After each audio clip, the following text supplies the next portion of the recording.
A statement that would have sounded kind of crazy a year ago and downright laughable 5 years ago.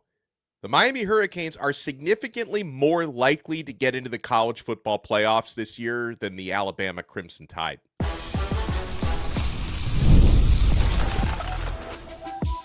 You are Locked On Canes, your daily podcast on the Miami Hurricanes, part of the Locked On Podcast Network, your team every day. I am Alex Donno, University of Miami alumnus, co-host of Locked On ACC and host of Postgame on the Hurricanes Radio Network. And thank you so much to the everydayers for making Locked On Canes your first listen. We're available free wherever you get your podcasts. We're free on YouTube. We're part of the #1 Locked On Podcast Network, your team every day. On today's episode, we'll talk about the grand media tour that Mario Cristobal has been on for the past week and why. Because I have my theories as to why Mario Cristobal is this visible and this vocal during a time of the offseason when he's usually pretty quiet. I think there are reasons for this grand media tour. We'll talk about the transfer portal players to watch. You know, when I step into that indoor facility in about a month and a half for the start of spring football, who I'll be watching in terms of the newcomers, why I'll be watching them, and where I expect them to fit either in the starting lineups or in the rotation. But let's talk about Miami's path to return to the college football playoff in 2026, which is obviously the goal. I mean, Miami got so close in the national championship game, fell short against apparently a generational Indiana Hoosiers team that the Hurricanes hung in there with. But, you know, second place, it's all right, but you want to build on it, right? Now, I'm not meaning to single out the Alabama Crimson Tide, but I use them in my opening for a reason, okay? Pro Football Focus College put out a really cool story of, you know, the 12 teams that made the CFP last year, right? Miami, Indiana, Alabama included with 9 others. And out of those 12 teams, what's the likelihood that each of those 12 gets back into the dance in 2026? And Alabama is one of the 3 that they say low, as in unlikely to get back. There's a handful of teams they consider to be medium likelihood to get back, and then there's teams they consider high likelihood to get back into the CFP. And if you're a Miami Hurricanes fan listening to this and watching this, you'll be happy to know that PFF College gives Miami a high likelihood to return to the college football playoff in 2026. Here's what they say about Miami. Miami may have come up just short in the national championship game, but the Hurricanes are poised to make another deep run in 2026. Even with Carson Beck heading off to the NFL, Miami still may have upgraded under center by bringing in Duke's Darian Mensah from the transfer portal. And a side note from me, I think Miami did upgrade. You know, Carson Beck had a very high floor. I think Mensah has a way higher ceiling. They write about Mensah. He led the Power 4 with 3,951 passing yards this past season. He'll have a terrific group of skill players to work with, such as wide receiver Malachi Toney, running back Mark Fletcher Jr., and wide receiver Cooper Barkate. The Hurricanes have some questions along their offensive line after losing 3 starters. Actually, I think it's 4 starters. PFF undersold that a little bit. But the defensive line should once again be loaded. Plus, Miami plays in easily the weakest of the Power 4 conferences, as there wasn't another ACC school even in the top 15 of PFF's way too early top 25. And the ACC champion is guaranteed a playoff spot this year based on the playoffs' new rules. So first thing on that, you know, if Miami, I think Miami will be in regardless, whether it's at large or winning the ACC. But, you know, if you want to grab that, what is now a pure automatic bid, because it wasn't a real auto bid last year, otherwise Duke would have been in, but they didn't get in. This year it is an auto bid for the ACC champion. Wouldn't it be nice for Miami to win the conference for the first time ever? And I get it. The reason why Miami has a higher likelihood than most of the teams from last year's top 12 to get back in, it has a lot to do with the schedule, and it has a lot to do with the conference. You look at Miami's schedule, on the road at Stanford to start the season, that should absolutely be a win. And some people say it's disrespectful to make the defending, well, I can't really say they're not defending anything, but the national runners-up from last year, to have them go out to the West Coast for their opening game. Some call it disrespectful. I call it fortunate timing, because you want to take your longest road trip week 1 where nobody's tired, nobody's injured, and you get your longest trip out of the way early, and it can't be a trap game when it's week 1. I like Stanford in the first week. That should be a win. Versus FAMU, absolutely, is a win. At Wake Forest, Wake was like sneaky, sort of good last year. They finished the season 9-4. Their non-conference schedule was a pure cakewalk. I think they went 4-4 in the ACC. Miami should beat Wake Forest. But just so you know, Wake was not the pushover this past season that they usually are. That's still a Miami dub. Versus Central Michigan, dub. At Clemson, not easy to play in Death Valley, but Miami should be winning that game. Home against Florida State. Might be one of the easier games of the season. That's a dub. Home against Pittsburgh. At North Carolina. Better be a dub. At Notre Dame. That's the one you circle and say the toughest game of your regular season. That one could obviously go either way. But versus Duke at home, you got Mensah and Barkate on your side. That should be a dub. Home against Virginia Tech and home against Boston College. So you're looking at possibility of 12-0 or 11-1. Assuming Miami doesn't slip on banana peels and lose to a bunch of teams they shouldn't lose to. Miami should be, with little resistance, emphasis on the word should, getting back into the college football playoff. Now, the other teams that PFF gives a high probability to of getting back into the playoff, the Indiana Hoosiers, they say high. Yeah, that one's interesting to me. I guess you look at the amazing job that Curt Cignetti has done, and you just give him the benefit of the doubt. The best coach in the country, for my money, probably for anyone's money. Sig is the best coach in the country. They are losing some important pieces, including the Heisman Trophy winner, Fernando Mendoza. But I like the pickup that they made of Josh Hoover, former TCU quarterback. I think he's going to do a good job there. So, the difference between Indiana and Miami, now I'm not sure how specifically tough Indiana's schedule is, because they sometimes tend to dodge some of the better teams, because the Big Ten is so huge, 18 teams, and you play a 9-game conference schedule. So obviously coming out of the Big Ten is tougher than coming out of the ACC. We all know that on paper. That's a lot tougher, but they still give Indiana a high likelihood. They give Oregon a high likelihood, Ohio State a high likelihood, so the Big Ten should be well represented again in the playoffs. They give Georgia a high likelihood. Texas Tech coming out of the Big 12, high likelihood. I get that one. They go medium for Ole Miss.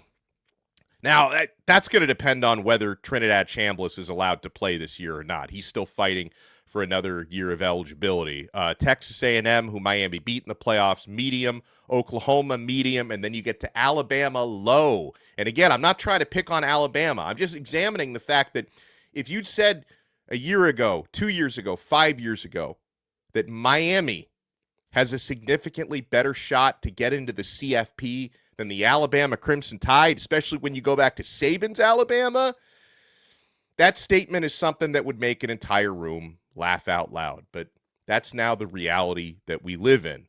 They say Alabama low, Tulane Green Wave low, and James Madison low. I mean, James Madison only got in because somehow the team that won the ACC had 5 losses, and they didn't get in, and JMU got in. So Miami, a team with high likelihood. Now, again, in order to make that a reality for the second straight year, we talked about this yesterday with special guest Michael Yo, who was awesome. He's right. Like you want your team to be as healthy as possible, which is part luck and also part strength and conditioning.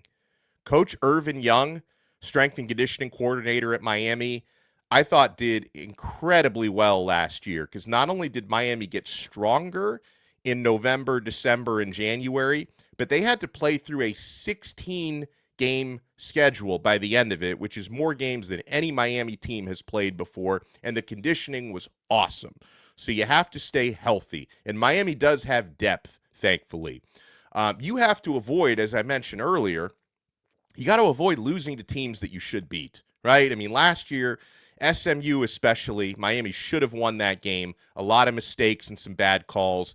Miami should have beaten Louisville at home. I'll give Louisville credit because Jeff Brom coached the game of his freaking life and dialed up everything perfectly in that game. That's still a game you should have won. Like, I went through the schedule and say 11 of these games should be wins out of 12, and you'll have a chance to win the other one. But, actually going 11-1 would require not taking your foot off the gas and not overlooking teams that you should beat. You have to have that consistency for 12 games or 14, 15, 16 like you had last year. And obviously, you need to defensively replace the production that Ruben Bain and Akeem Mesidor leave behind, and a couple of your most important defensive backs, Keontae Scott and Jacoby Thomas, are off to the NFL. I do think Miami's defense is going to be very good, and they're going to be able to plug and play some really good players in those spots. And then your offense, it just needs to live up to the hype, right? So much hype with Darian Mensah as your quarterback, one of the top passers in the entire country last year. So much hype with your running back room and having Mark Fletcher back for another year. So much hype behind Malachi, Toney, and Cooper Barkate, especially at receiver.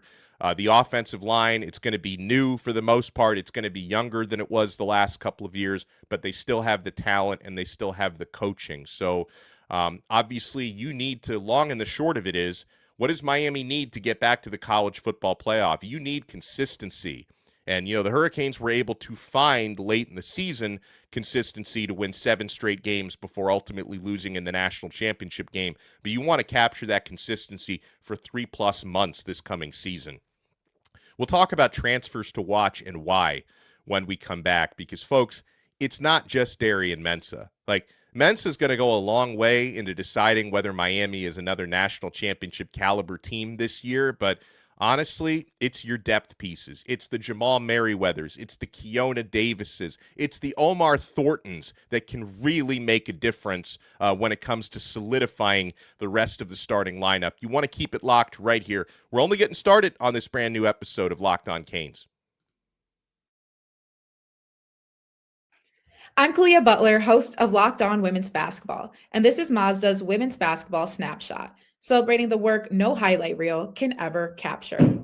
Dawn Staley and South Carolina remain on top of the SEC standings after handing Tennessee their worst defeat in program history with a final score of 93-40. In the 43-point win, South Carolina shot 69% from the field. Tessa Johnson had a perfect shooting night, scoring 24 points, shooting 4 for 4 from the floor, including 2 threes, and made all 4 of her free throws. And UCLA remains undefeated in Big Ten play, topping Michigan 69-66 as Player of the Year contender Lauren Betts put up a double-double, scoring 16 points, collecting 16 rebounds, and adding 5 assists and 3 blocks. These moments are earned off the clock, those long before the lights ever come on. The sweat, the fakes, the doubt, the scrapes, and coming back for more every time. Mazda puts the same drive into every detail.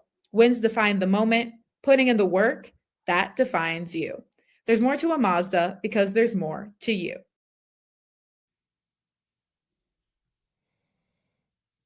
Thank you so much for making Locked On Canes your first listen. And if you're an everydayer, make your status official by joining the Everydayer Club. You want to click the link in the show notes below or go right to lockedoncanes.supercast.com and join the All Access tier. When you hit that All Access tier, you get exclusive episodes of the Canes Colada, an exclusive show I do every single weekday for you guys.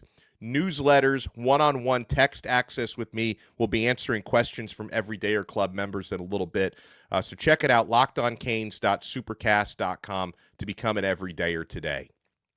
When I step into that practice facility for the first spring practice, I'm not going to lie to you. I think the first guy that I'm going to look for is quarterback Darian Mensah. And we got a pretty an insightful update from Michael Yo yesterday that when Malachi Toney, he attended a recent Miami Heat game and he was showing off a customized jersey with the number 1 on it, which might be the hint that Toney could be switching from number 10 to number 1, and Mensah is going to be wearing his, traditional number 10 that he wore at Duke. So it might be a number change for baby Jesus and a number confirmation for Mensah. And yeah, I'm going to look for quarterback number 10 because, I remember watching Cam Ward for his first spring practice 2 years ago, and you could just see the oozing of talent and the leadership and just the way he attacked every rep in practice. We saw that from Carson Beck in fall camp last year. He didn't participate in spring, so he sort of had to go through the mental reps coming off of his injury a year ago at this time. But yeah, I want to see, like, if you see the noticeable differences in the balls that Mensah throws compared to the backup quarterbacks and just how much of a gap there is, right? And when we get to those one-on-one drills and the 7-on-7s, I'm going to be looking at what sort of chemistry, Mensah has, because I recall Cam Ward and Xavier Restrepo, the chemistry was there between those two day one, right? And they hadn't played together. It wasn't like, Tyler Van Dyke and Restrepo who'd played together for a few years and they were roommates and all of that. Like Cam Ward and X had the chemistry immediately. So, obviously you would look at a guy like Cooper Barkate, who Mensah played with last year. Is that going to be his go-to guy in these drills? Are we going to see them sort of favoring one another? Or are we going to see, Malachi Toney immediately develop that chemistry with Mensah? And which of the young receivers are going to be popping, obviously. So Mensah is definitely going to get my first look. I'm going to watch his quarterback warm-ups, the drills that he's doing. But then I'm going to take a look on the defensive side of the football, and I'm really excited to see Damon Wilson, the transfer edge from Mizzou. This is a guy who comes in off of a damn near double-digit sack season, had 9 sacks this past year, 54 pressures, was one of the higher graded edge rushers in the entire country. And that, to me, that's an edge rusher room full of alphas, right? I know you lose a couple, at least one of them, maybe both of them you call generational, right? In Ruben Bain and Akeem Mesidor, where, I was having a conversation yesterday with friend of the show, Kelvin Harris, and he described Ruben Bain, and I couldn't have said this better myself.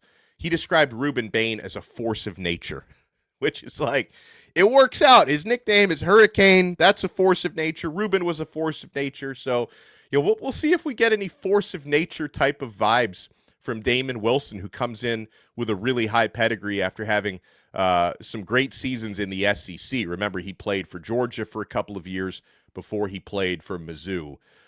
Staying on that defensive line, talking transfers, Michael Yo made a good point yesterday. I know this isn't necessarily the reason, we're going to be attending practice and we're going to get our binoculars out specifically to look for Keona Davis. But I think Keona Davis, the former Nebraska starting defensive lineman, that's going to be, I think, one of the more under-the-radar big-time pickups for Miami, providing defensive line depth. Now, he's going to get an opportunity to compete for a starting job. But even if he doesn't start, he's going to be one of your top rotational guys, right? He's got a full year of starts under his belt in the Big Ten, and Keona has the versatility of being able to play on the edge or inside. And Miami's defensive formation with a 4-man front is a better fit for him than the 3-man front in the 3-3-5 that Nebraska was running. So I think this is an opportunity for Davis, and he mentioned that. He thinks Miami's defensive scheme is a better fit for him to really step up and have even more of a breakout year.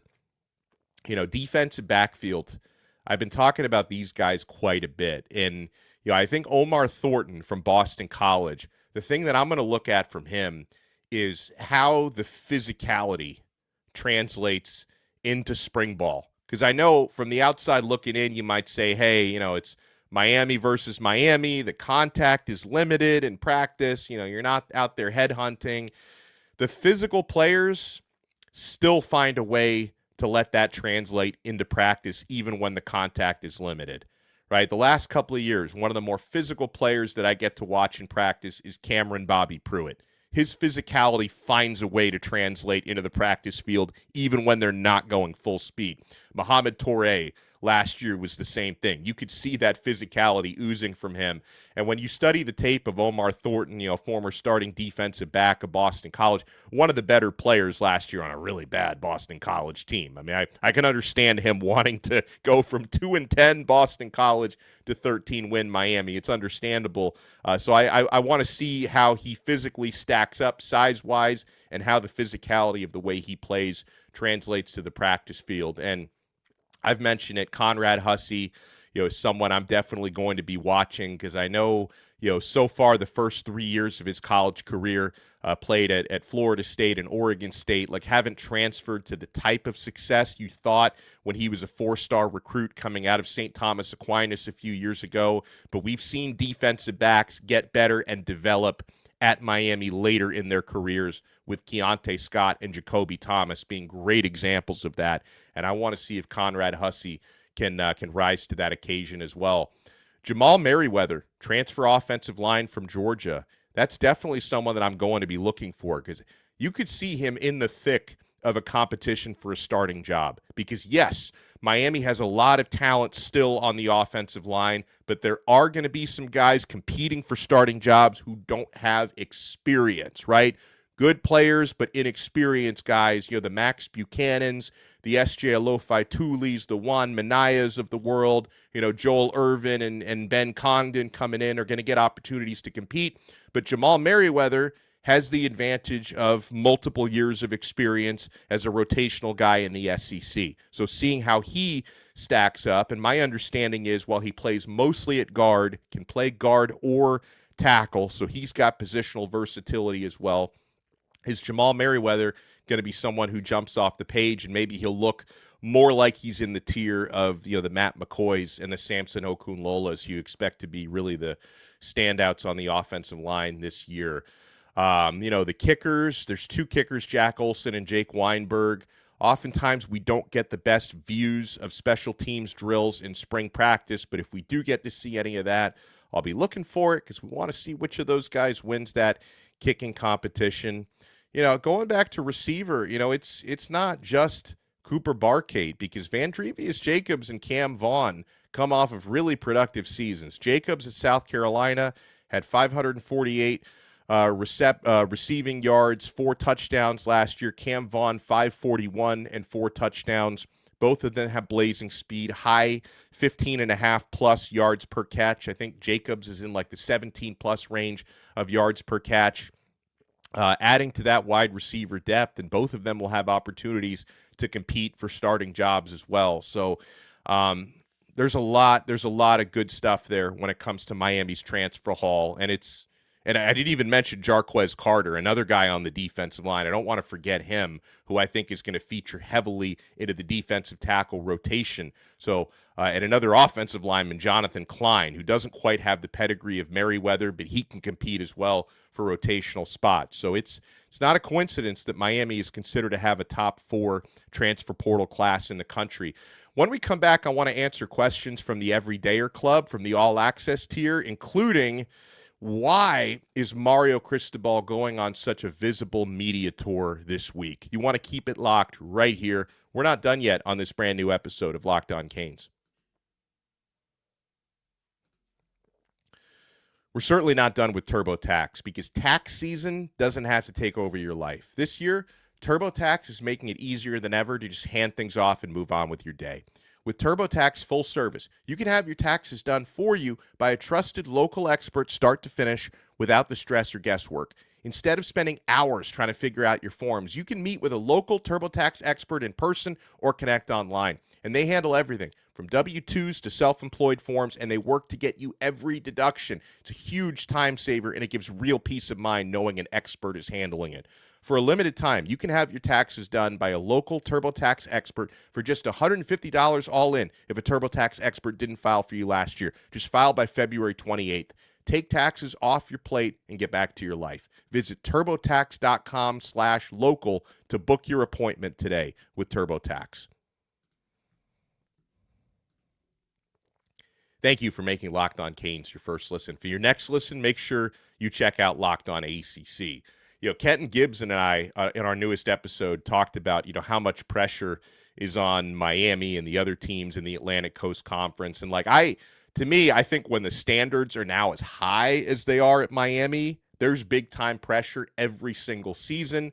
Kenton pointed out that, hey, Mario built so much equity with the run to the title game last year that it takes a little pressure off of him. I guess you can look at it both ways, right? There's more pressure for the team to perform than ever because the standard has gotten so much higher. But then, of course, Mario's not going to be on any hot seat anytime soon after the year that he had last year. So I guess you can look at it in both directions. But as a Miami guy, I see now if the standard is college football playoff or bust, then, there's going to be pressure every single season for Miami. We get a good question here from a new member of the Everydayer Club. And if you want to join the All Access tier, click that link in the show description below. His name is Dorthon. I hope I'm not mispronouncing your name, bro. But Dorthon says, hey, Donno, I noticed that Mario Cristobal is doing a strong media blitz, which is new for him to do right before spring ball. Is there a reason for this?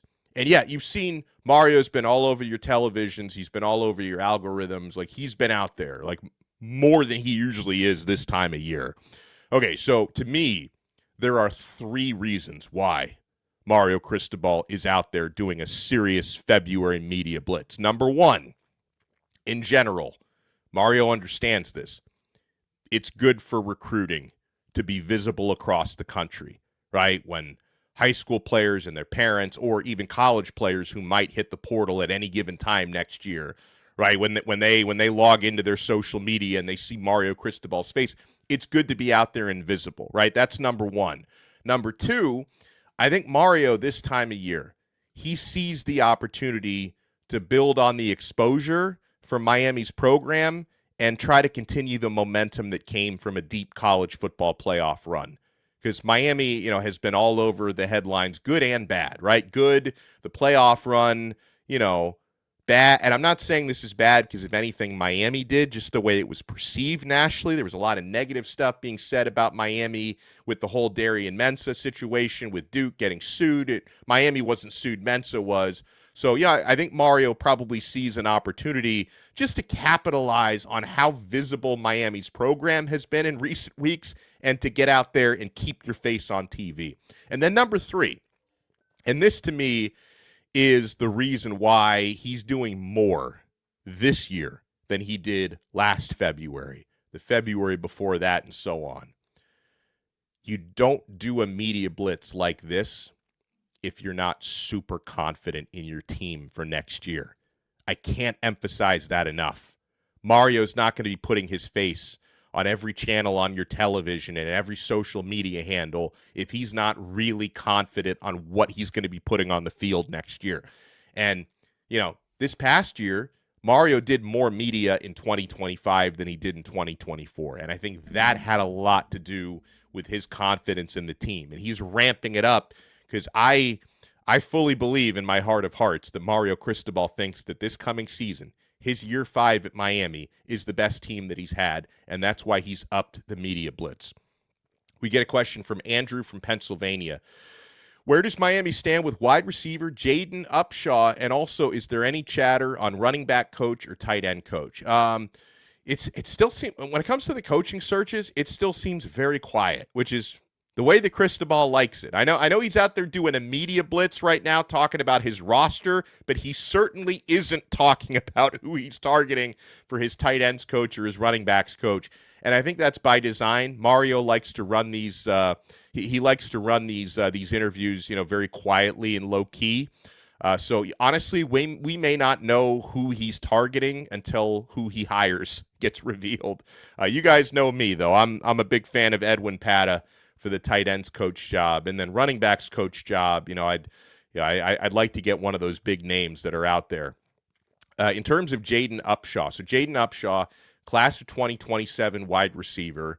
If the last name is familiar, it's because he is the younger cousin of current Miami receiver Dalen Upshaw. Now, Jaden, he spoke to 24/7 Sports earlier this week, and he said, I put my top 7 out. He said it's Alabama, Florida, Texas A&M, Miami, Tennessee, USC, and Auburn. Those are the schools I'm focused on, he said, and he dropped his Miami visit date. I'll be at Miami on April 4th, he said, which is going to be spring practice time. So Jaden Upshaw, again, younger cousin of Dalen Upshaw. I know that there were times when it seemed like Miami was trending pretty much in front, but he's keeping his options open. And, man, there's other exciting news on receivers Miami is targeting. Miami's trying to make a move for 5-star wideout. And I think Upshaw, is a 4-star wideout, so he's very good. But 5-star wideout Monshun Sales is someone that Miami's trying to make a move with. And they've got hefty competition out there. Alabama considered the favorite for him. Indiana, he plays in Indianapolis. He's actually from Alabama originally, so there's a tie-in there. He lives in Indiana, so there's the Hoosiers tie-in. Ohio State is also after him, although I got to think with Brian Hartline no longer being at Ohio State, that's probably going to be a little of a hit for them in recruiting because he was just so omnipresent on the trail when it came to recruiting wide receivers, and Miami is also in the mix. And Steve Wiltfong of Rivals noted that Miami is more than a dark horse in the recruitment of sales. So the Hurricanes are making a run at the top receiver in the class of 2027. Flagler Beach Mark asks, hey, can you go into a little more detail about the coaching staff, who has left and who we're getting on board? Again, we don't know exactly who they're getting on board, but the only coaches that have left, running backs coach Matt Merritt left to join the Arizona Cardinals staff in the NFL, and tight ends coach Cody Woodall, who's a Mississippi native, left to join the staff at Ole Miss. So those are the only coaches that have left, which means, it seems like Miami is retaining Jason Taylor, Will Harris, Corey Heatherman, Shannon Dawson, all your offensive skill coaches. It looks like the offensive staff, outside of the two that you lost, is back, and the defensive staff will be completely back, which is great. So that's the situation with the coaching staff. He says, next question, how many times more will the transfer portal be open between now and next season's starting games? He says, I can't keep up with it. So the NCAA, they tried to simplify the transfer portal. The portal will not be opening again, not officially anyway. I mean, Mario Cristobal has said the portal never really closes, right? But they reduced it to one portal window this year. It was early in mid-January, and it's closed. Now, if there are any players, and by now it's kind of the scraps, any players who entered the portal before the deadline but haven't committed somewhere, they can still commit before the season, but you're not going to have a new portal window for players to enter, which is good and bad. It's good. You can say that, hey, whoever has left Miami in the portal, no one else is going to join them because the portal is closed. So you're not going to lose any more players. The bad thing, in my opinion, about it is with the old transfer portal structure, when they had another window in the spring, you used to be able to assess your roster in spring football and decide after spring practices, anybody disappointed, anybody new injured, any holes we have on the roster, and then you could go shopping again in April to fill those spots. You can no longer do that. So essentially, maybe you can still sneak in some graduate transfers because there's always loopholes there, but you're essentially closed for business when it comes to bringing in new players is how that works now. Man, we got so many more questions in that we didn't have time to answer. I know there's one that I'm going to have to think about this, and maybe you guys can help me. Very good friend of the show, Dat Dude 239, wanted to know which historical Miami Hurricanes team would I compare the 2026 team to? Does this upcoming team remind me of any of the great Canes teams from years past? I'm going to have to give that one a lot of thought, and maybe you guys can help me with that in the comments below. Huge thank you and shout out to the Everydayers. If you want to join the Everydayer Club, go to lockedoncanes.supercast.com or click the link in the show notes below. We're going to have a lot of good stuff coming on Friday. We're going to be talking with the recruiting overlord / portal overlord, Brian Smith, on a new episode tomorrow right here on Locked On Canes. We are part of the awesome #1 Locked On Podcast Network. Your team every day.